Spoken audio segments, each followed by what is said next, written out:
Welcome, Hello, everybody. everybody. Oh, we did a double there, Kevin. That was an echo, wasn't it? It is an echo. Now, while you're on, I've got a little bone to pick with you. When we started this thing 3 years ago, you said, well, we'll go 7 p.m. UK. That's about 4 a.m. Australian, and we'll see how that works out. Now, how come we're still doing that and it's 4 a.m. in Australia? Because it's worked out really well for me. Well, it obviously has, yes. I think when were we going to address this?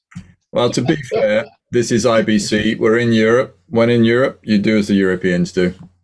Yes, that When is a trade very show good in Oz call. was. We do have a very small trade show, and Bram has been to it, and unfortunately, it is very small. Every 2 years, I'll hold you to that, Kevin. We'll have a mixer. I'll hold you to it. Sounds like a plan. It's good. Anyway, anyone who's not joined us, this is a fun sort of chat show, what we do once a month, and we talk about anything to do with the industry. It's not too techy, could be mental health, could be talking about trade shows, how you guys get work and what you do. And we have some different guests coming on. I'm based in Australia, everything. Obviously, I'm a colorist down here, and when I'm not coloring, I'm doing training with iColorist along with Kevin. Kevin, do a quick intro for yourself, then we'll just go around and meet the team. Sure. Kevin Shaw, head of Color Mission in London, but also obviously an instructor at the Colorist Academy and currently president of the Colorist Society. And all that comes together in one big party at IBC. So that's all I need to say, really. Fantastic. Greg, where are you, buddy? I'm based in Farmington, Maine, New England, United States. And I run the Professional Video Alliance. We're instructor with the ICA for video calibration and video standards. Excellent. Good. Jen, welcome. Hey, it's nice to be here. I'm a colorist out of LA. I work at Banana Post. And what sort of shows or TV or ads are you working on? What sort of content? We usually work on a lot of like doc and unscripted shows, and so like I worked on F Boy Island last year, and it's coming back around to me as soon as I get back from IBC. Excellent. And sitting next to you there in the US is Mr. Bram Desmet. Bram. Yeah, I'm Bram Desmet. I'm the CEO of Flanders Scientific, and we're based in Atlanta, and we do monitors. That's kind of our thing. And obviously, IBC's has always been a pretty big part of Flanders, obviously with the European connection as well. So you're looking forward to the show? Yeah, very much looking forward to the show. Always like the show because it's a little bit slower paced than something like NAB. Get to really sit and talk with people a little bit more. Yeah, it's great. Get to meet up with our friends from our Belgian office and our UK office. And yeah, it's a good get together and good opportunity for me to actually get in front of our European customers. Great. Mr. Ian Lowe. Hello. All the way from sunny London. How are you, Ian? It's raining today, Warren, just to get it correct. It's England. I'm Ian. I work for Dolby and I tend to look after a lot of the facilities in Europe who are doing Dolby Vision. So I'm one of those nasty people that introduced HDR and we're all stuck with it now, right? Blame you. It's not so bad, though, is it? Excellent. No, I was going to say, I'll take two. I love it. Yeah, exactly. No, you've done a great job. It's going great going still. Yep. All right. So what is IBC? For those of you obviously tuning in, maybe have not heard of it. If you've heard of NAB, that's a huge big trade show in Las Vegas. IBC really is the equivalent. There's about 40,000 people, so it's less attended. It's a little bit smaller than, say, NAB, but there's a number of big halls around the same way that you would see if you've been at any trade show. So it can be a little bit of confusing when you first get there to work out where you're going. But once you're familiar, you're sort of up elevators, and you normally spend quite a lot of bit of time find yourself in pubs or bars that connect the different halls or venues that you're trying to find, which is not such a bad thing, because then you always bump into someone else and meet other people. So it's a very social type of show. Kevin, what was your first memory of an IBC? That was a while back, I would imagine. Yeah, Let's say Amsterdam. We won't go right back to the Brighton days. well, no, I was thinking of Amsterdam. It was back when I was working for Da Vinci out of Florida at that time, and it was just rained the whole time. I always remember it just rained and rained and rained. And I think that's something to be prepared for. It can be wet, it can be cold, and so as you say, you have to take refuge in the nearest watering hole and get some grub and some drink in you.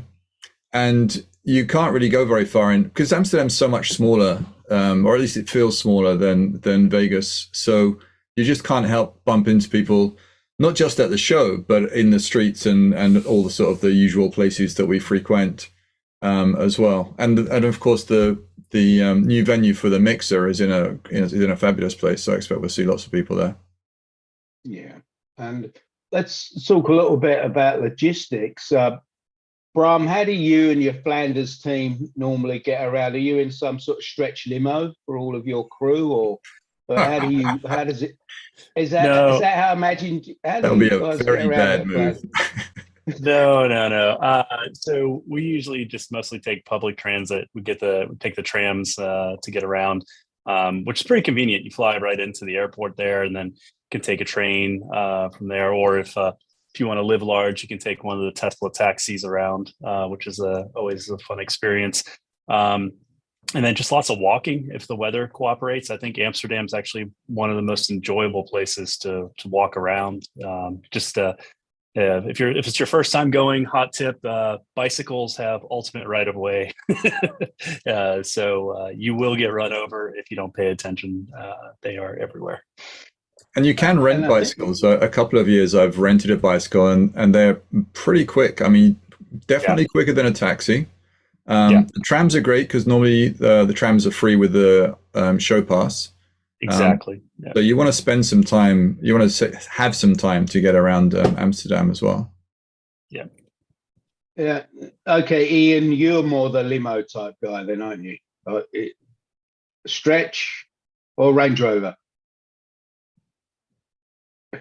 Ian, you're muted. He's cursing there in the background. I was just going to say, in the bad old days, we would have all been packed into one of those trams, rattling along. But obviously, there's now the new metro that runs from the Amsterdam Central Station through a couple of stations in the middle of Amsterdam and pops you up at Europa planes. So it's super pleasurable, bar the Monday mornings when there seems to be obviously the normal Amsterdam traffic. It's really quite a pleasurable journey, and I think from the center of town to the Rye is now something like 10 minutes on the service. So that's a great way to get around.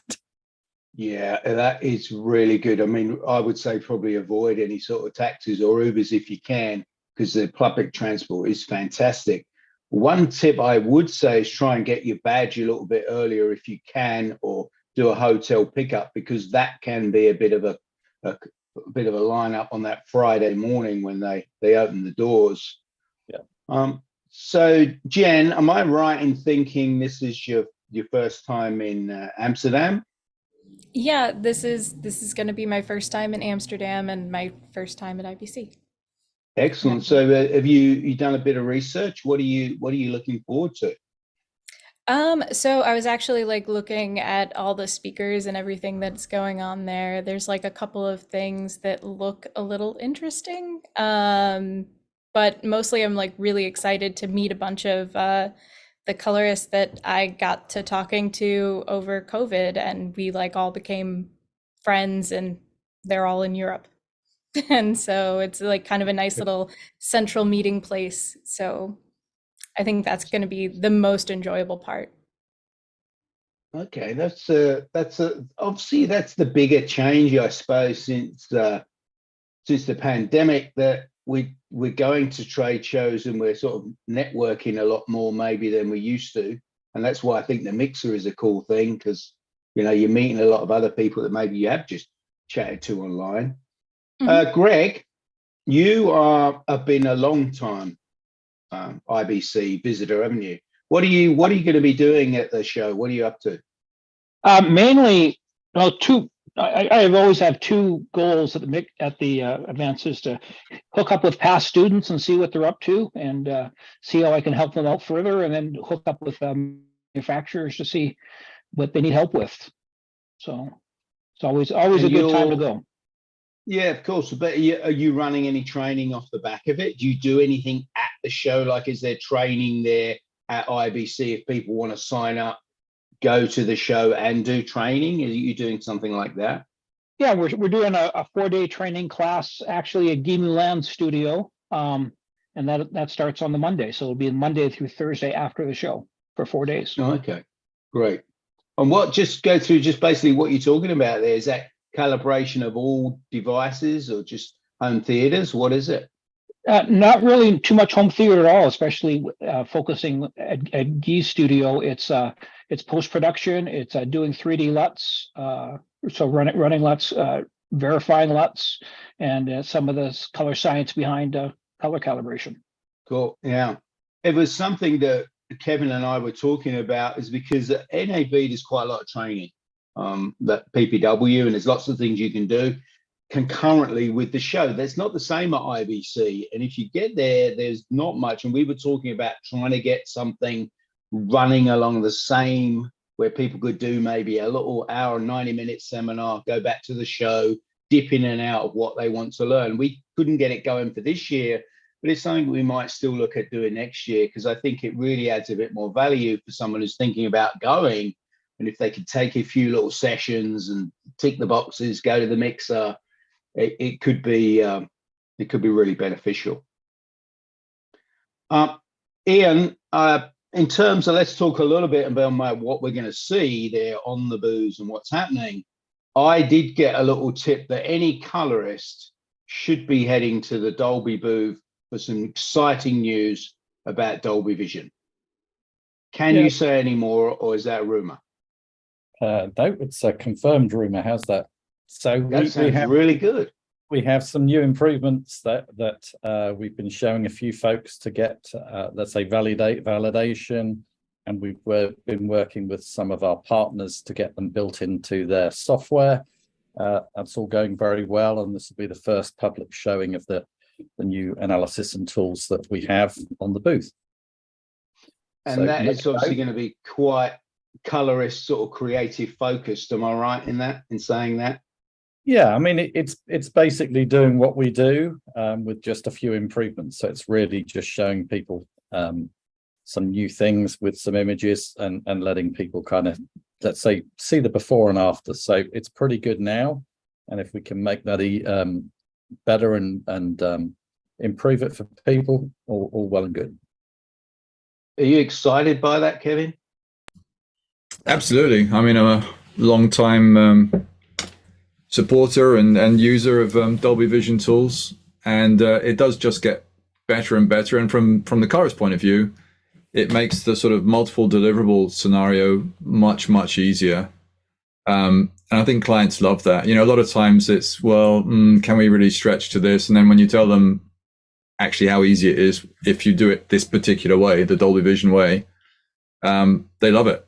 And I've actually, the last couple of jobs I did, I've managed to persuade clients to start in HDR, even though they only need SDR deliverables.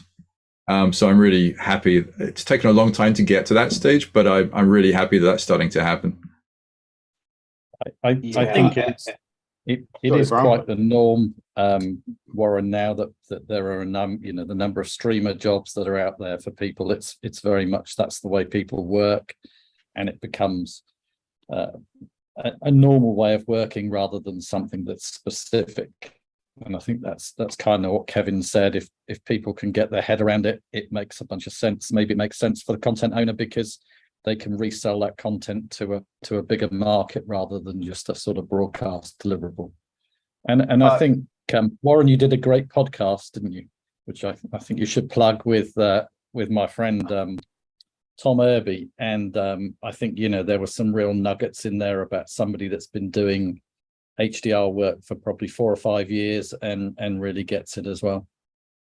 It was good fun, yeah. For those who are not listening to Color Tour podcast, we were hanging out on the streets of NoHo, which is just north of Soho, and he's done some really cool shows. He's an owner, CEO, colorist, so interesting, a really interesting guy to chat to. Built his own team.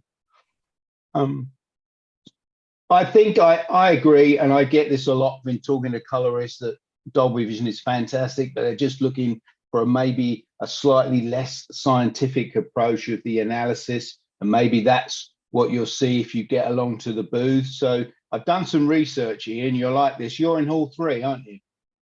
Don't say no. You're in Hall 3. B60 is where you'll find Dolby. Yeah, exactly. Apparently. Good. Excellent. Now, talking of HDR, from your new telly that I have not seen, because I'm not sure if we got one down here, your 55, how is that going? How has that been received? Well, I've seen a lot of press online and been seeing people talking about it. I think it's really exciting to get a bigger size display that is Dolby Vision capable, is HDR capable. Just give us a little upshoot on your thinking behind it and how it's being received. And can we see it at the show? Yeah, it will be on display at the show, and we just showed it again at a trade show in Beijing last week. Actually, maybe it was 2 weeks ago. I can't remember. Everything's kind of a time warp. But BIR TV in Beijing, we had several of them on the stand there. And we will have it at IBC as well. We showed it at Cinegear, and they are still scheduled to ship in September, the first of them. So those who ordered early, it would probably be late September when you start seeing the deliveries head out. But they're actively being assembled and put together at the factory. So making good progress on that. And yeah, our thinking is that at that size, it's something that can be used for people who want a single monitor setup. You can use it that way. Obviously, if you want to use it in conjunction with a smaller monitor, it also works that way and will match very well.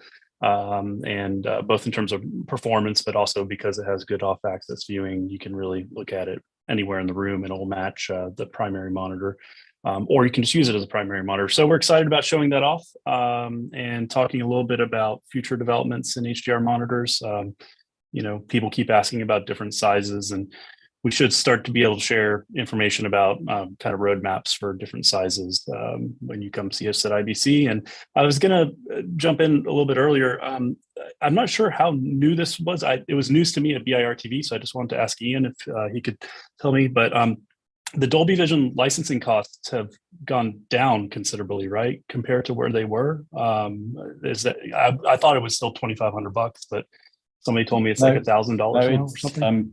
Back in June, we had a webinar with some of the facilities, and we announced the new pricing of $1,000. That's great. And also the fact that it's now a perpetual license, not an annual license. Yeah, that was the news that I heard. Payment, that blew my mind. I think that makes it so much more accessible to people, and that's really exciting. Yeah, and we're up at 500 odd facilities now globally. So nice. I guess you get to a point of scaling where, you know, trying to go around everybody and say, can you give us some more money?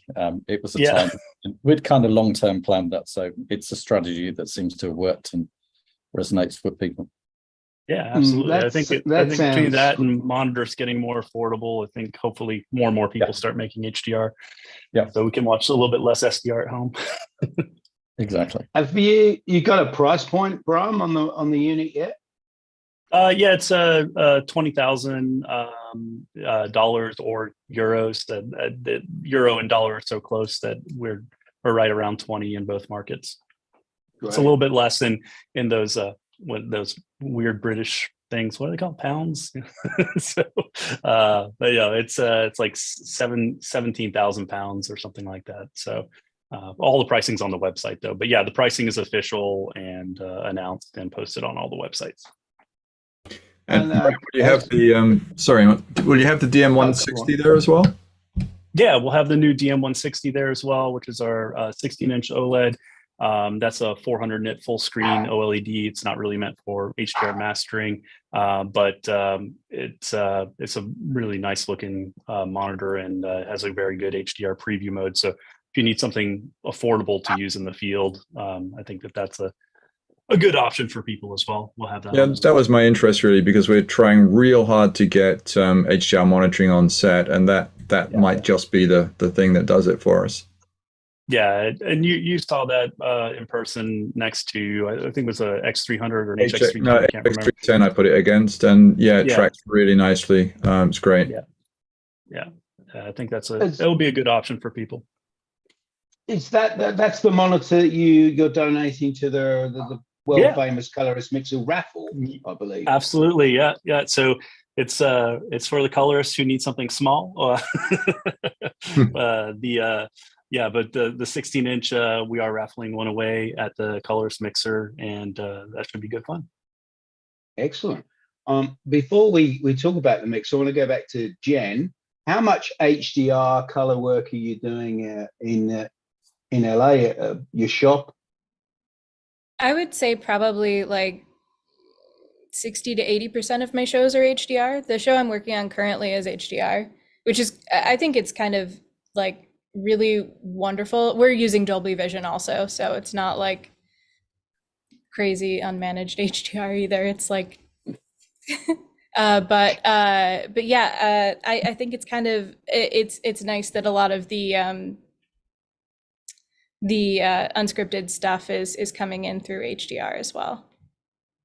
It's sort of nearly there as just a standard deliverable. How do you, it's a quick one, how do you go about costing the difference? If they say I want an HDR deliverable, I want an SDR deliverable in your facility, is there much difference now, or is it pretty much the same?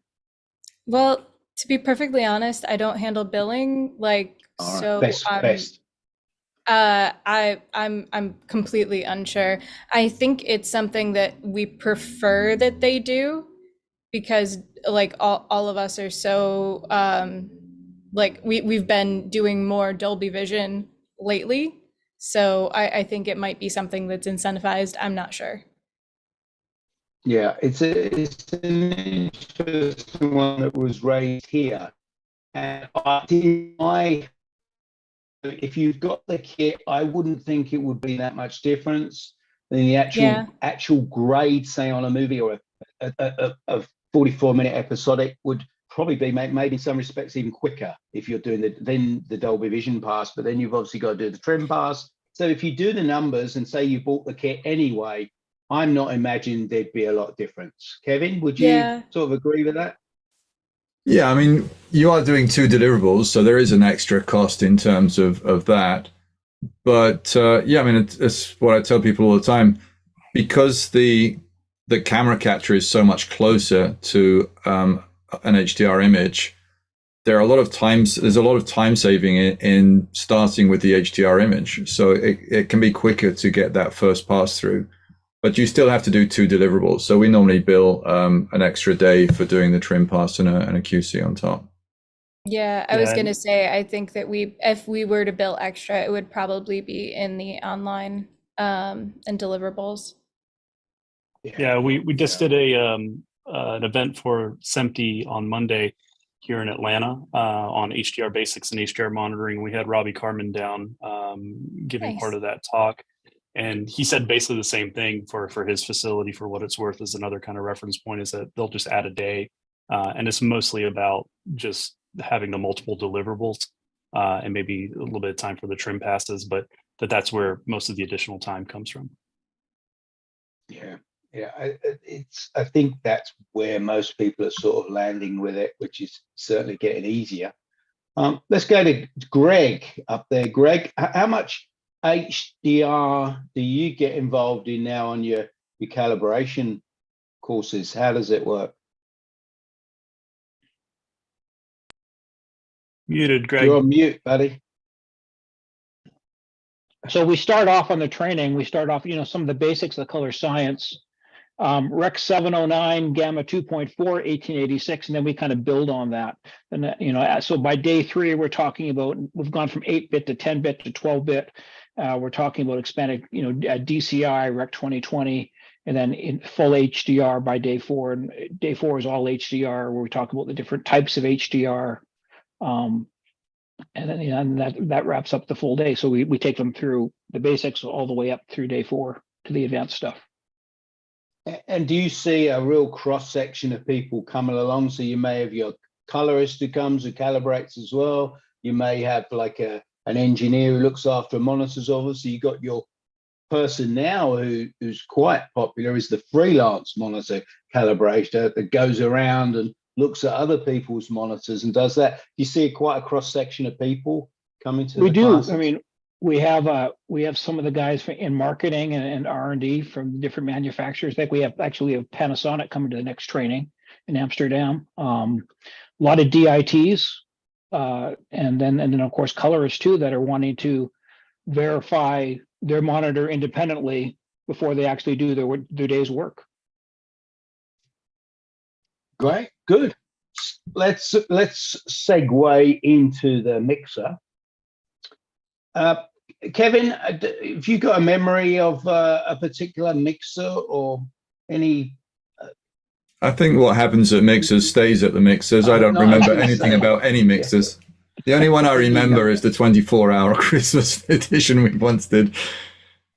No, look, the thing about Amsterdam, we said it before, is it's a great place for networking. And particularly if you are coming to the show for the first time, or you have, as Jen mentioned, met a lot of people online over the COVID period, the Mixer is a really great place to just bump into. And I was just looking at the guest list so far. There's some big names in there. You're going to be sort of rubbing shoulders with some great people. So if you're coming to Amsterdam, that's where you can hook up and meet like-minded folk. And we've got some great sponsors as well. We should talk about the prizes as well. You can walk away. Now, there's a very important slide I've put up there. That might be the quiz question later on. Obviously, the boat trip we're not doing this year because coming out of COVID, we just wanted to test the waters. But for a couple of years, we ran a boat that ran from the Rye, which is the convention center, all the way to the Mixer venue, which was good fun. So we had a boat with cold drinks on board, and that went through the canals of Amsterdam and found our way to the venue, which was really cool. We may do that again. There's just a few stills here. This was a venue we had a couple of years back, which sadly has closed down, but that was really good fun. And we run the world famous quiz, which did have a bit of a break in Vegas for a while, but it was always a mainstay of the IBC Mixer, where you get a wristband and you go in and you get teamed up with some people that you don't necessarily know, you haven't met before, based on your color wristband, and then you go into a quiz and you can win some fantastic prizes. Looks like you won that time, Kevin. No, I'm not allowed to win, but yeah, no, that was a very happy team. That's quite good. So that's a real great way, because a lot of people there are on their own, obviously, and it's a great way of meeting people, then just hanging around with them for the rest of the event. Obviously, we're talking about the raffle. Brahms talked about giving away their 16-inch little monitor, which I saw in Vegas. I also saw it in Able Cine as well when I was in there in April. It's a really nice unit. I'm going to run through a few of the others while we're here. I'm just going to get rid of this share. Well, I can't. So our sponsors this year so far, Adobe are back. Great to have them back. Asus are giving away a ProArt display. So that's the second monitor you can win. Colorfront, they're going to be at the Hotel Acura. So they haven't actually got a booth, but Colorfront have come back. So some manufacturers are at IBC, others have outside. So you may have to find them there. Then you've got Dolby. Welcome back, Dolby, again. Chorus, long-term sponsors, they haven't been around for a while. They're the guys to see if you want to put a projector. They mainly work out of Europe, but their knowledge on projectors are really great. Pete and Paul, they'll be there. Leader, a new sponsor for the mixer, are coming in. They're going to sponsor the Colorist Society as well. Portrait Displays, back again. They will be giving away Calman Studio and an HDR 2000 bundle as normal. Greg, very kindly giving away a 4-day class. Well done, Greg. Thanks for that. PVA's been sponsoring the mixer probably for around 5-6 years now. Socrates, they're a local sponsor, so they'll be there for any local knowledge and any kit that you might need there.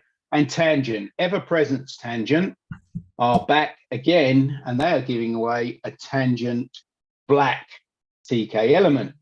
So last but not least, our friends Blackmagic, Ever-Presence again, are giving away a micro panel.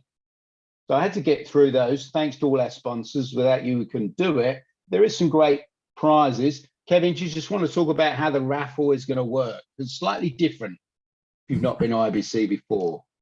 Yeah, so we pioneered this at NAB, and it was very, very successful, and it just made the evening sort of run a lot more smoothly. So what will happen is there will be a line of ballot boxes. Each prize will have a ballot box in front of it. A lot of these prizes are takeaway on the night, so you will get to walk home with it, which makes you feel a whole lot better. And then what happens is you take your ticket, your entry ticket, you write your name and email address on the back, and you choose which prize you want up front, and you drop your ticket in. And this is where the sort of the skill of winning the lottery comes in, because if you choose one of the less desirable, not less desirable, but less popular prizes, then you have a much greater chance of winning.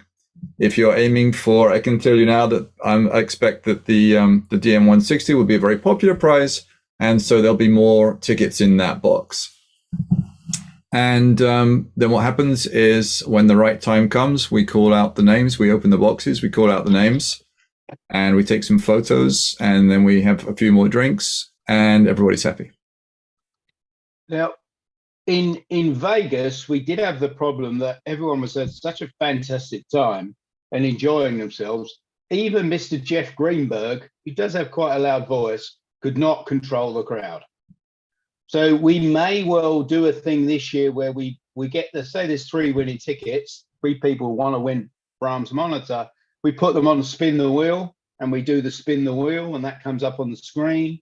So you can continue enjoying your drinks and chatting. You glance up and go, oh, I just won a Flanders telly. Fantastic.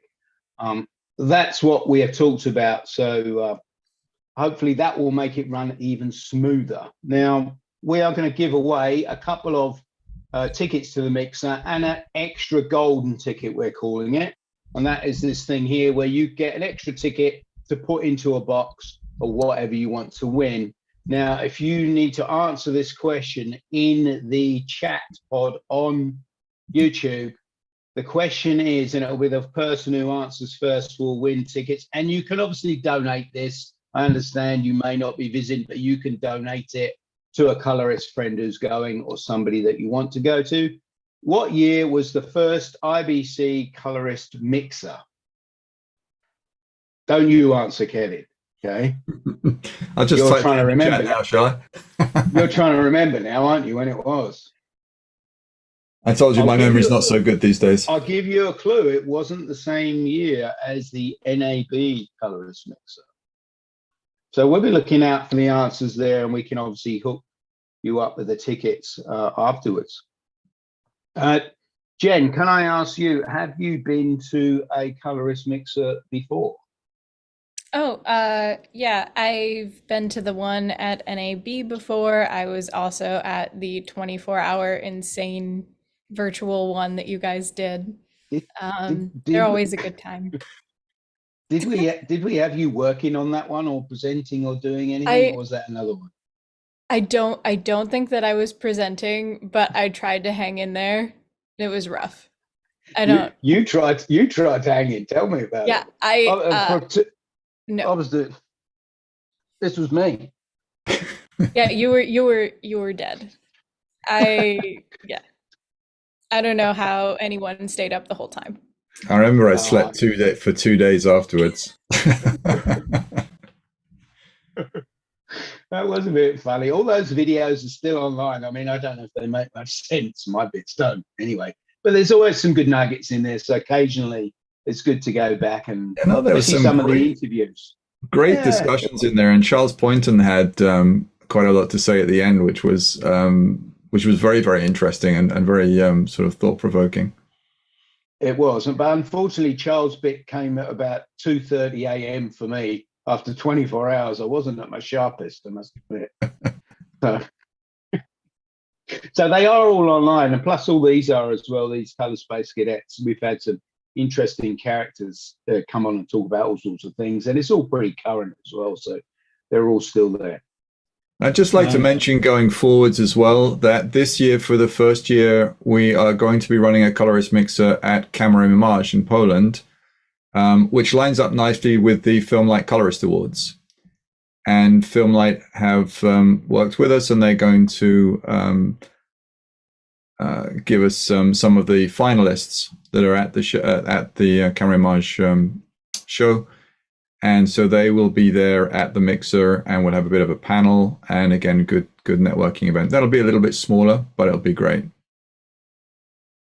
When is that, Kevin? I forget the exact date, but in November. In November, in Poland, in Turin. That we take over the whole town, so you can't miss bumping into people, and it's people from all over the world. A lot of cinematographers and directors are there. Last year was my first year at the show, and I was surprised how many colorists were there, actually.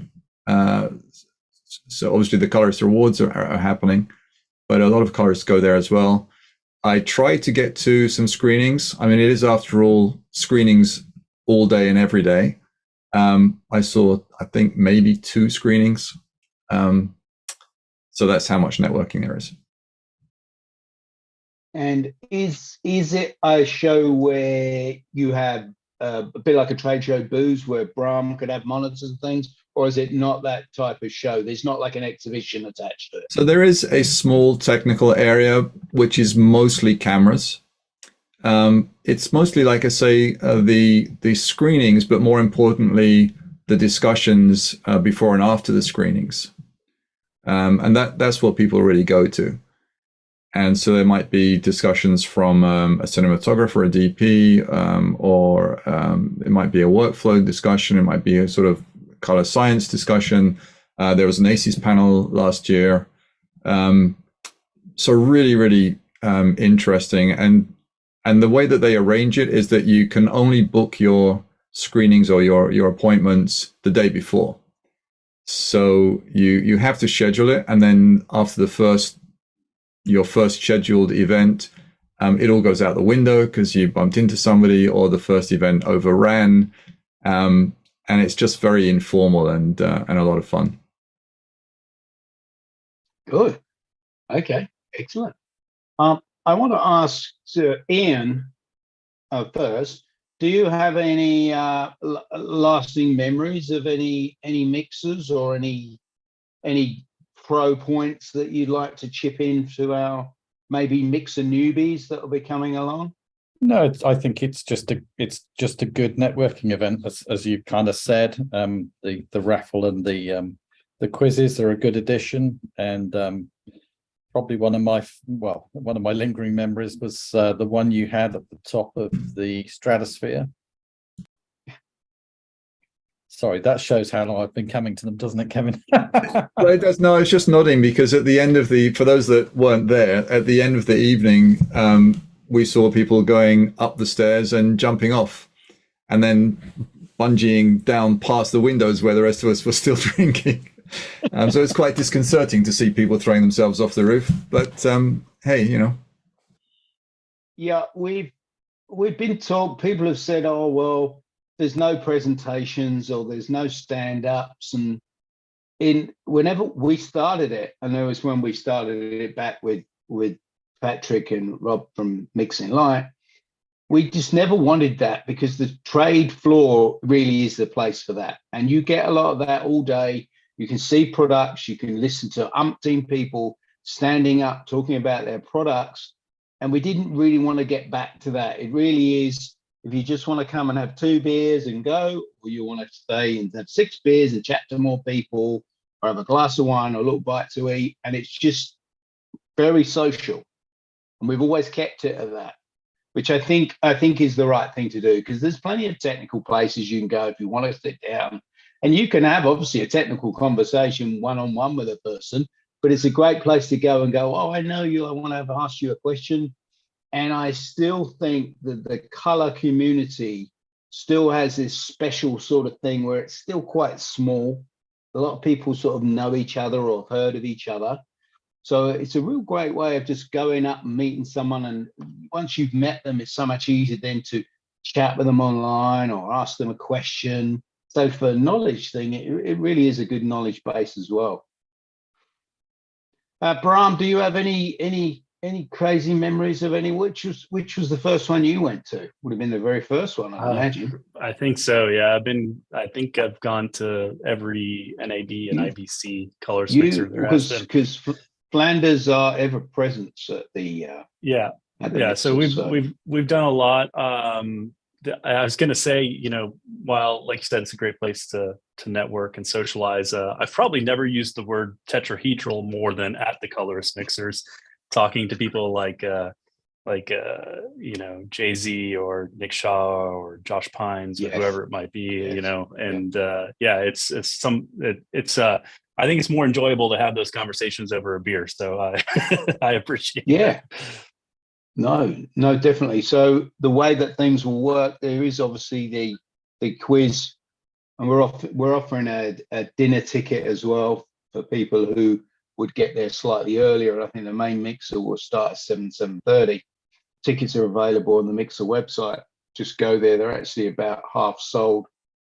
For those interested who have been to the ones we've had in Vegas, IBC is a little bit smaller. Just generally the venues are all a bit smaller and kookier in Amsterdam than they are in Las Vegas. Then said that they've probably got a little bit more character and probably a bit more history to them, especially this new venue, which is an arts venue, and they only hire it out to any industries that have an art theme to them. So you must have a creative theme. So it's not a venue that's hired out all the time. So it sounds like it's got a great history to it. So it's going to be really, really good to get there and see this new venue. I want to go on and just chat to Greg about what you're going to be doing around the show floor. So obviously you're working, running. What do you do when you're just a visitor and you get to the show? Do you have a list of where you want to get to and see them first? Do you make appointments, or do you just sort of wander around and get an idea of what you want to see? I have a list of people I want to see. I don't normally do appointments. I have a couple hard schedules going in, but I just walk in the show and see what's new, and just meeting new people and talking about our common interests, which is always exciting to go to these shows for. I think you find that the hall, Bram, you're in the hall 10. Now, hall 10, is that where you were? Is that where you were before?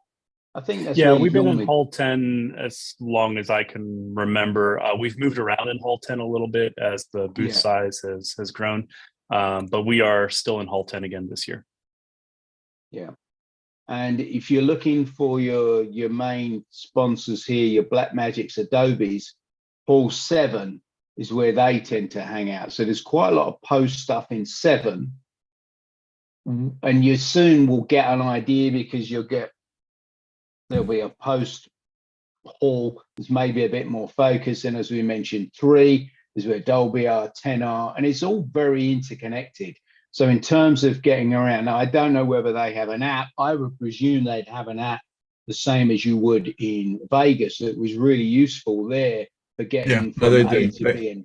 They do have an app, absolutely. And of course, another good reason to go to the Mixer is the first question on everybody's lips is, what have you seen? What have you got to see? What's the must see?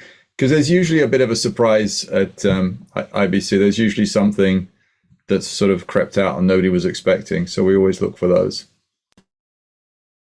Yeah, I think so. I think that the good thing about the mixer sort of being in the middle, that some people have just arrived and they just come straight in for that. They go there. They then get a little bit of intel because they're going to the show for Sunday. So it comes right in the middle. So it means that people can obviously shortcut a lot of looking out and go straight to where they want to go. So I like the idea of that. Jen, can I ask you, do you have any sort of shopping list or look at requirements from your company, or is it more what you're interested in yourself? And if so, what are those things that sort of you're interested in seeing? Well, no, I don't have any like a punch list from my company. It's kind of more of I'm kind of going to follow like my own little interests. I'm actually really excited to go and check out the Dolby booth now. After today. But yeah, I'm probably gonna like walk the show floor, and I mean, I saw a lot of like the new monitor stuff at NAB, so there's like a lot less pressure on like, you know, getting to every single booth that I want to, because I've already seen quite a bit of it. And so it's like just kind of a finding auxiliary interest stuff. And you got any time to go see some museums and walk around, or how long's your Amsterdam stay? Yeah, I think I'm in Amsterdam from Friday to Monday, so I should have some time to go and like see some museums and whatnot. I think Bram mentioned it earlier, just walking around. It's such a cool city just to walk around over canals and just looking at buildings. It's a real fun just walking place. But as he said, watch out for the bicycles. Everything that I've read is like, please be careful of the bikes. Okay, right. This has been really fun. We're going to wrap this up. We're about 45 minutes. Kevin, have you got anything else to add on the IBC mixer must do, apart from buy a ticket, obviously, and come along and say hello? No, not really. Just wear comfy shoes, travel light. That's the thing in Amsterdam. Don't take a load of luggage, and have fun. Yeah. Oh, and take some aspirin with you. Yeah, My tip. definitely the comfy shoes. It has been known to rain there. The last couple of times I've been there, it's been beautiful. It's been really fantastic. So fingers crossed it's all good for you guys. Shame I can't be there. But next year is the 10th Colorist Mixer in IBC. So that'll be an extra special party. So I'm going to say good luck in the quiz, all you guys, and have great fun at the show. Thanks for joining. This has been a good little fun chat, and good luck with the show. Thanks, everybody. Okay. Take care, guys. Thanks for joining.